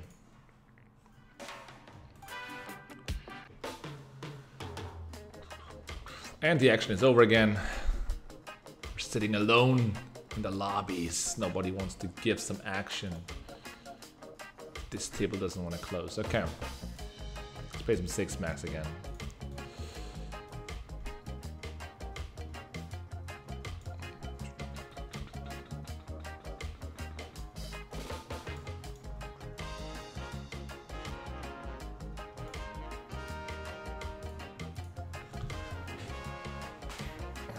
Echo says, J-Nan's Poker, you talked a lot about your team. Oh, wait. We got some heads of action now, suddenly. It's back. We're back in the mix. One moment. Oh. Goes so fast.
I'm leading the nuts, and we hold with the nuts.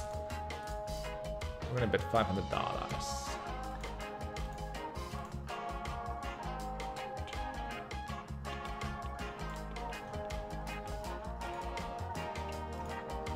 Interesting question here from Wishful Thinking. He says, will you have a special section for notable players transitioning to PLO, or do you even think it's productive to think like that? Yeah, I think that's totally fine to think like that, and we'll definitely think about it and incorporate,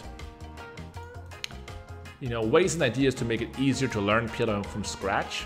I think that's absolutely, you know, within the responsibility of someone who's trying to make the game bigger and more accessible to more people. It's important to think about how do you actually learn PLO from scratch, specifically when you have a hold-in background. So here we check and 3-bet pot and we turn a flush draw. Yeah, like it's gonna have a lot of 2-pair, but it draws we're just killing, and we just gotta get it in here basically. I'm not excited about it, but it's just too good of a hand. We are all in the mix. Yeah, it's a set. We get the first one though. All right, definitely can't complain against the set. Against Daniel, that was. We get there pretty lucky. We got some heads-up action here. We got good heads-up action. Good heads-up action for people in the pipeline. One of them, obviously, Pimpy Limpy. We got Daniel, and we got FB Tash. Calling 3-bet. And gonna get it in. We only have 1 pair, but we could have the best pair. Yes, 38% equity. We win the first one. And we scoop. That's a nice word, scooping.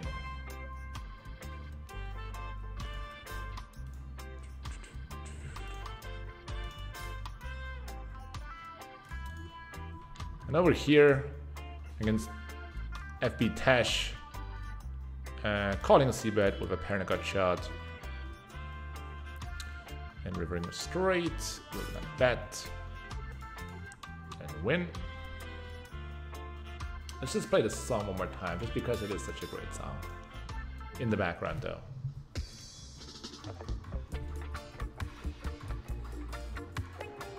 Touchdown.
Feels like Pimpy Limpy is slow playing me here.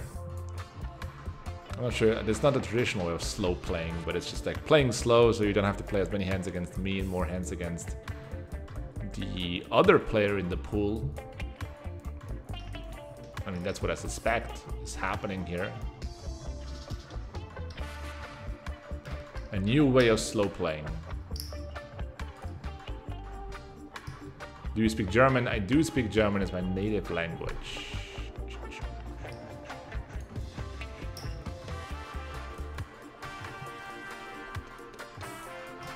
I also speak the nuts.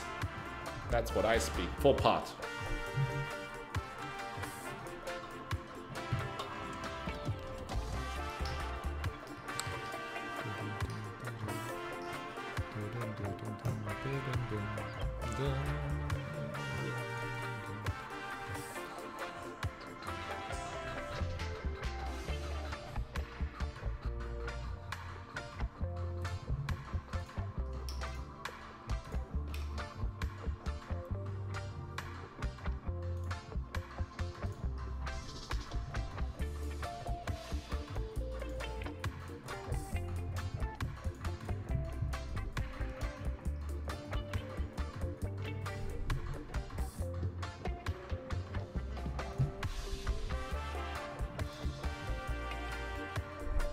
Yellow 6100.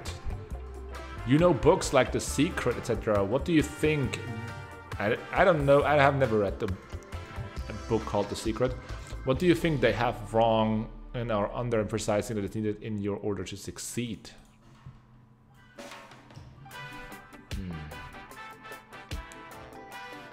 I'm pretty sure like The Secret is a book about pickup. So how I understand it, I think that's what it is, most likely.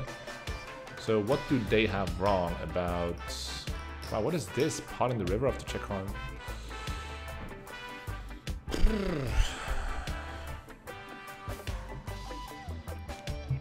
All right.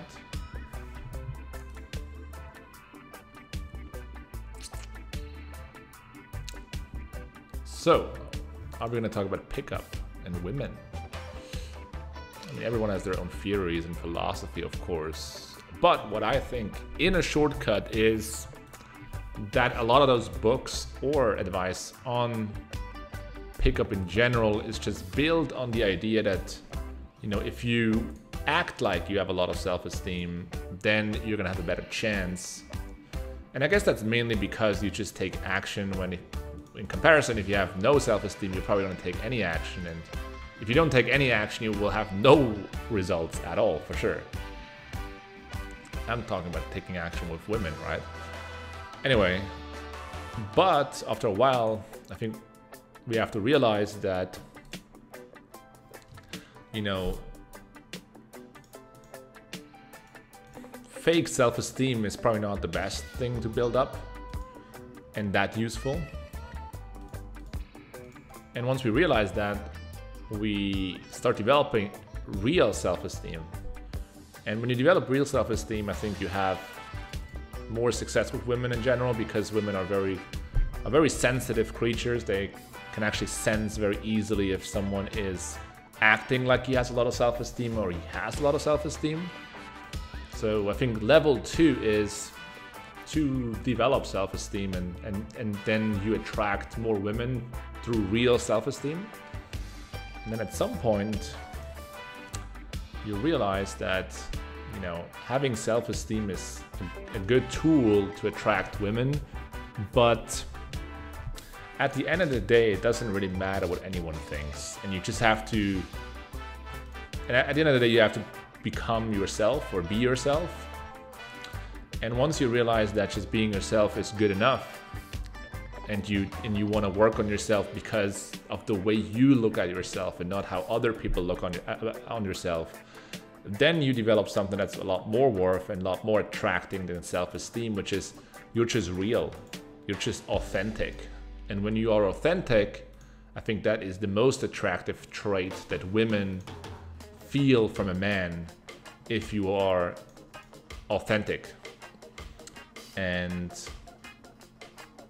therefore, I think if you can shortcut the transformation from being an unsecure person to becoming authentic and secure in your authenticity, that's probably a good thing. That is my shortcut, semi-shortcut on stuff like pickup and where, you know, how we as men are evolving throughout from our 15s to our 30s. I don't know where it goes from there. I'm only 30 years old, so.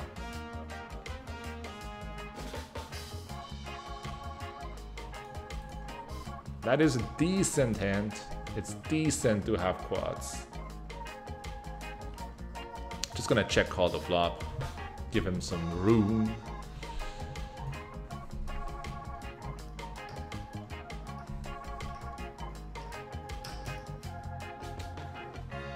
Check. Come on, bro. Take a shot. Come on, do it. Why is he not doing it?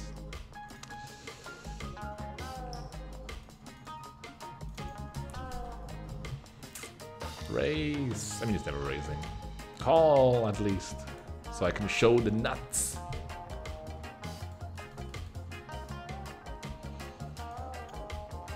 Nice. Quads. That's what I have. Here we're playing against Lars Frontier, who is a legend. This person is a legend of the game. Just to make this clear. The graph is doing healthy and good. Graph level over 4,000.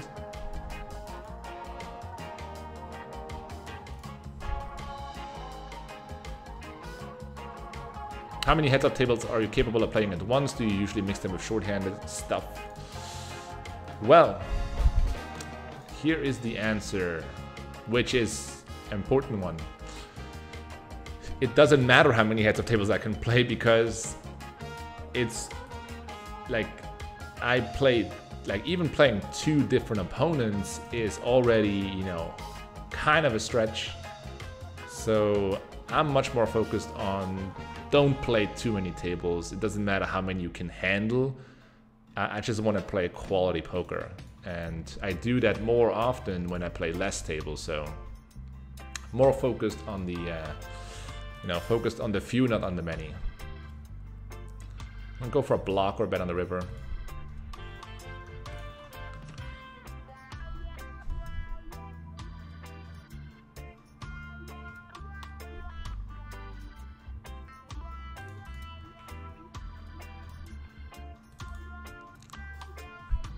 Atlas Sun says, hey Jay Nandes, I started playing 1 cent, 2 cent PLO because of you. Started with 10 bucks, currently sitting on 80 bucks, one tabling 1 to 2 hours per day since October 2 for fun, of course.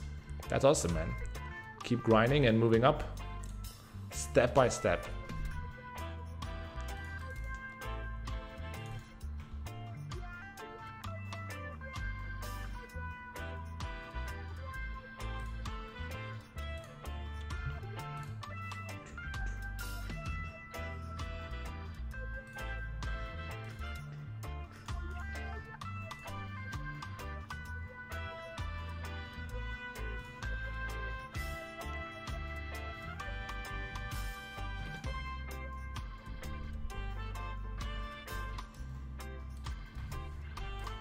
$210. Fold. I got it. Don't do it, bro. Feels like it's gonna do it. Fold it. I got it.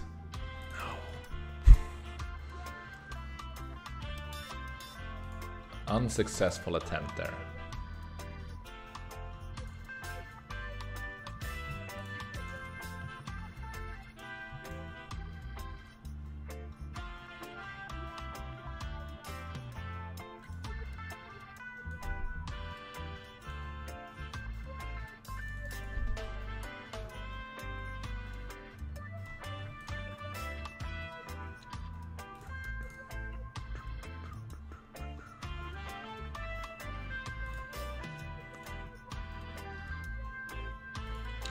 gonna switch the sound now too.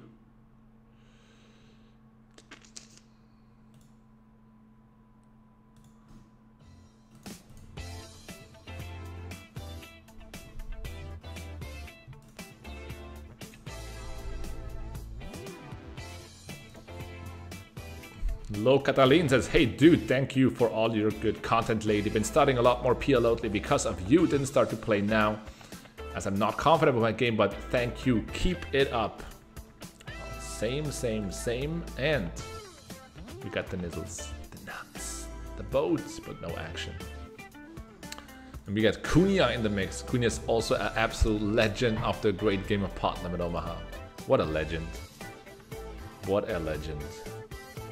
Okay, we're gonna 4-ball the legend here. 4-ball. Here we go. He calls, we have top set. And the question is, what are we gonna do though with it? Big or small, guys? Let me know in the chat. Big or small?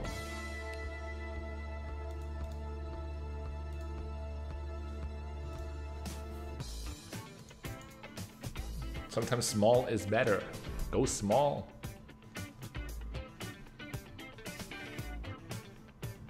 He calls. That's a pretty good turn. Can give him some draws that he might not fold.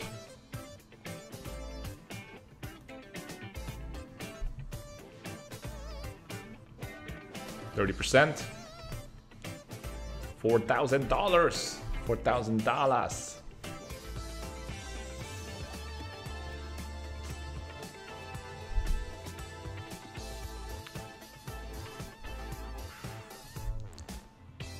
Look at this hand. 180, baby. That's not a good flop. We have a chance, though. We have a chance, guys. Don't pot it. Just... Bro.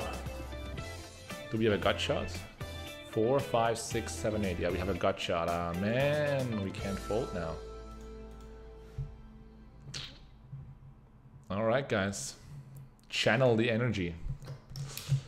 All right. Wow. Wow. We're not good. We're not good. All right. All right.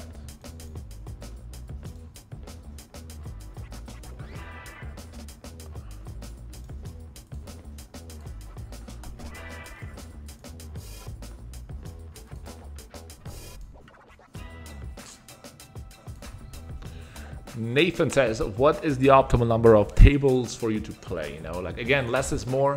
I'm just trying to tone it down and not focus too much on, like, you know, what is the max EV, like what is the perfect amount of tables. It's more like, would it be okay to play just one less table? And usually the answer is yes, and that helps me to just play better, basically. So I'm asking myself more the opposite question, like how few tables can I play where I don't fall into sleep? We're gonna go here with full pot on the turn. Come on, we can sneak out some value here. What is the graph saying? Is it stuck?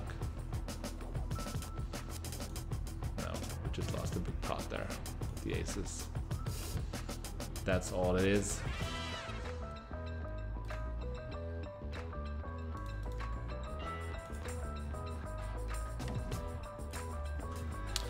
Look at those boards, man.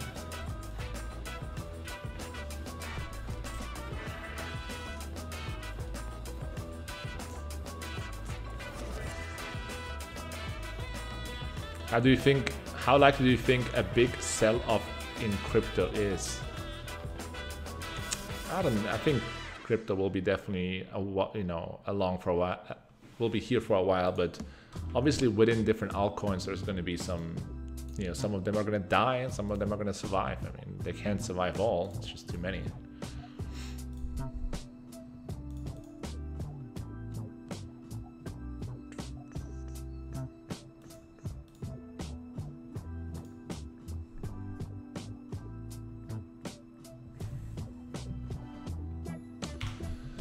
Over here against the legend Cunha, we're stabbing the flop.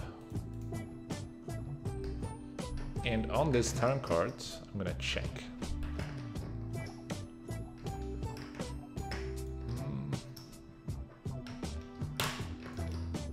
No, that's a very bad river. That is a very disappointing river.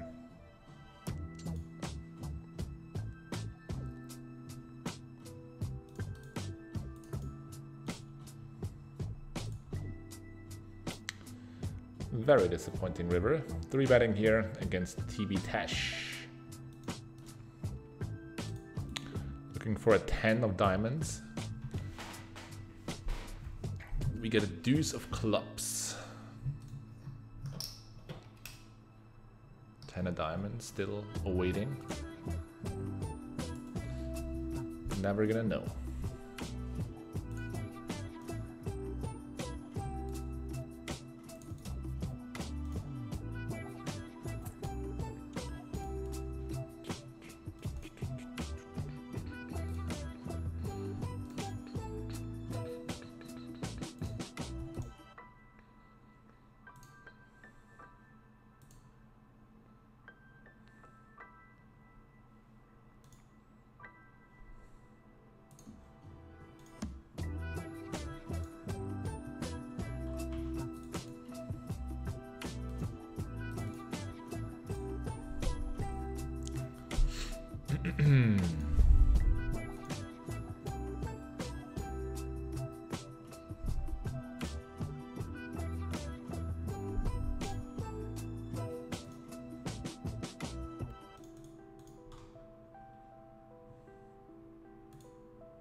That's not the bet size that we want to see there.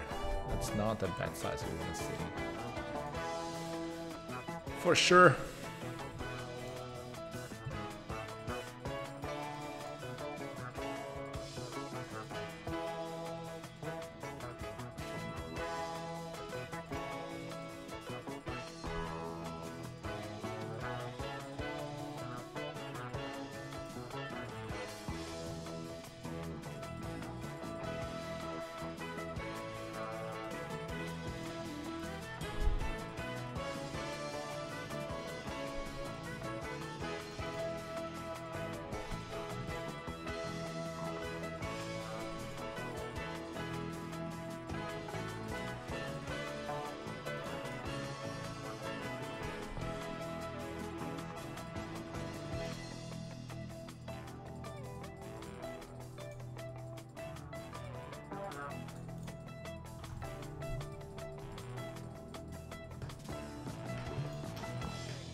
It looks like unfortunately the pool is dying out.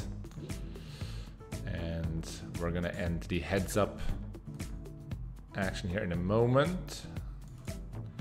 Might have one more interesting spot, we'll figure it out.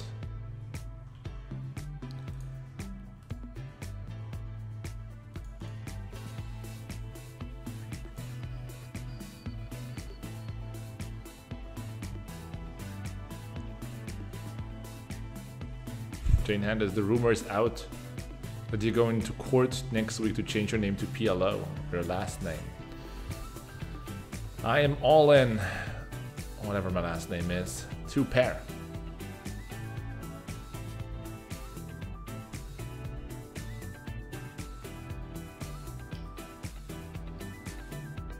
That's a great turn. He's probably gonna push.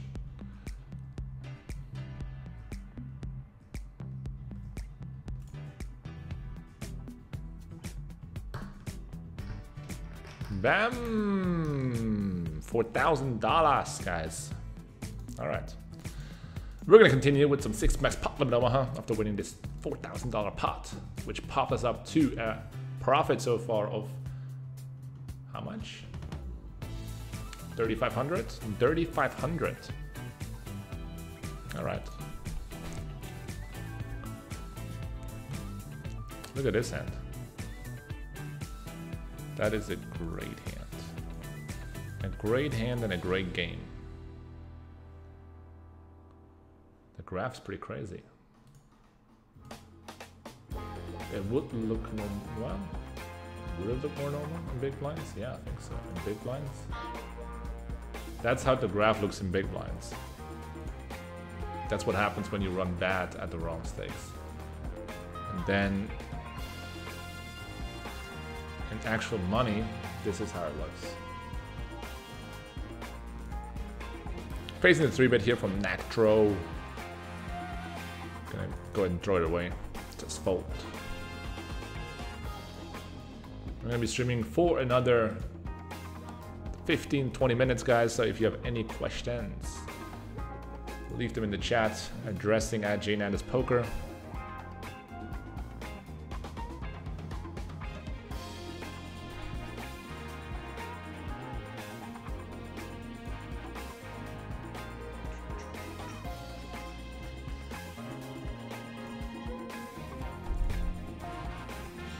And check raising here from the big blind against the cutoff.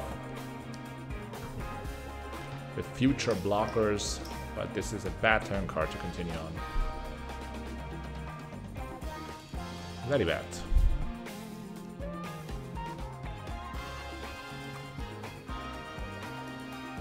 And the river card, though, is very sweet.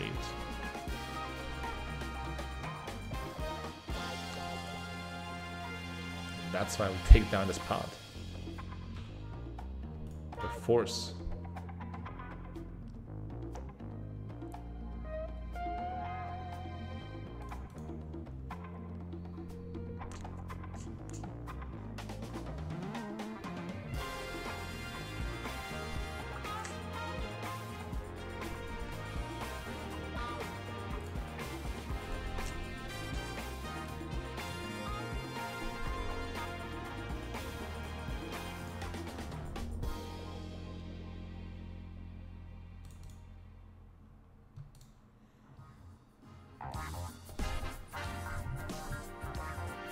Is this still live? We are live. But there's a delay of 4 minutes, of course, otherwise my opponents can see my cards.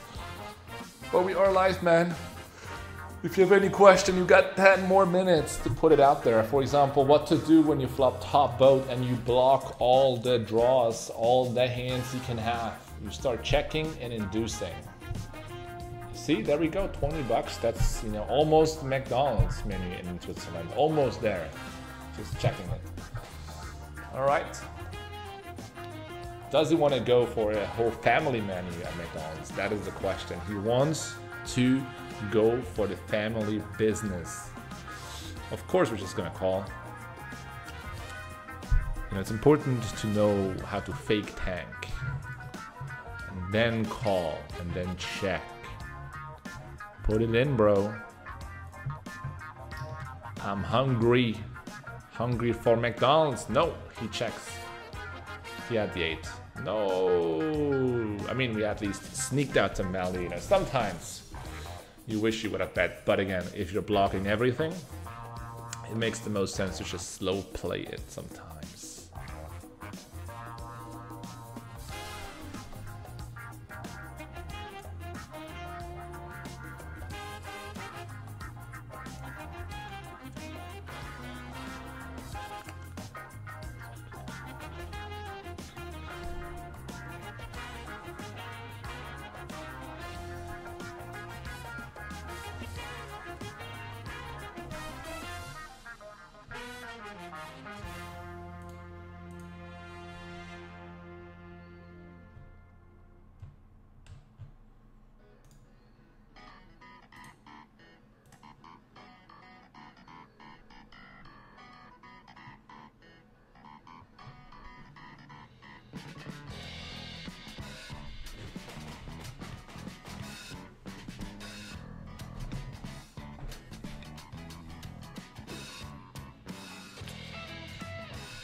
What are you gonna do, bro?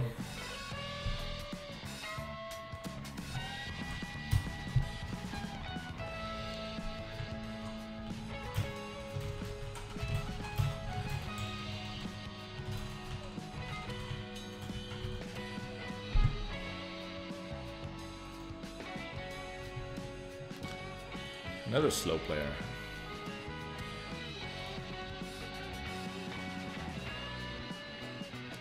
If someone has been raising in a heads-up match, do you ever fold the big blind? Yes. Yes, yes, yes.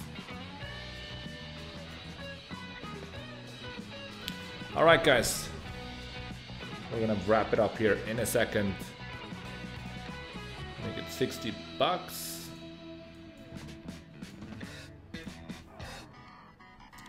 And sit out in the big blind. Again, if you enjoyed this stream, definitely hit the like button. Much appreciated. If you watched this in hindsight and you made it this far, leave a comment below and let us know. $40.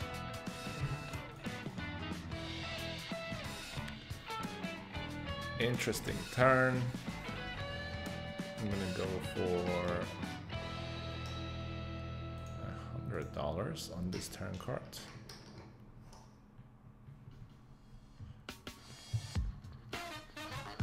Fold it.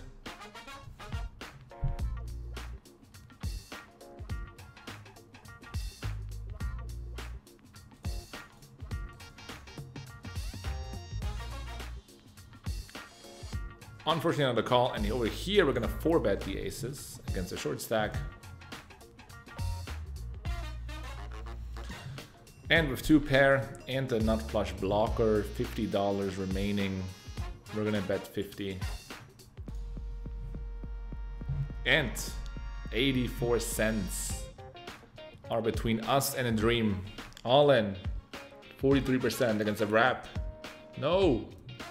No. That is a pretty crazy hand to be 3-betting. Jack 8. What is that? Jack 986. All right. All right, I guess so.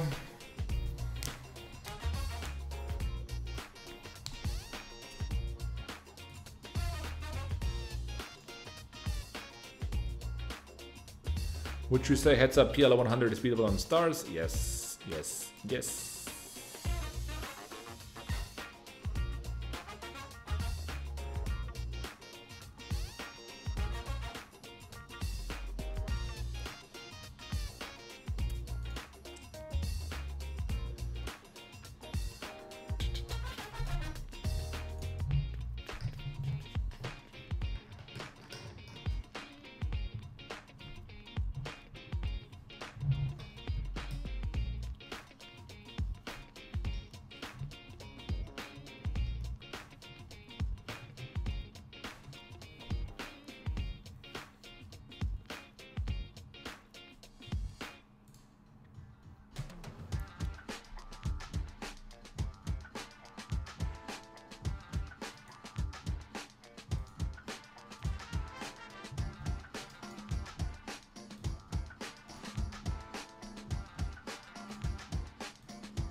There we go, guys.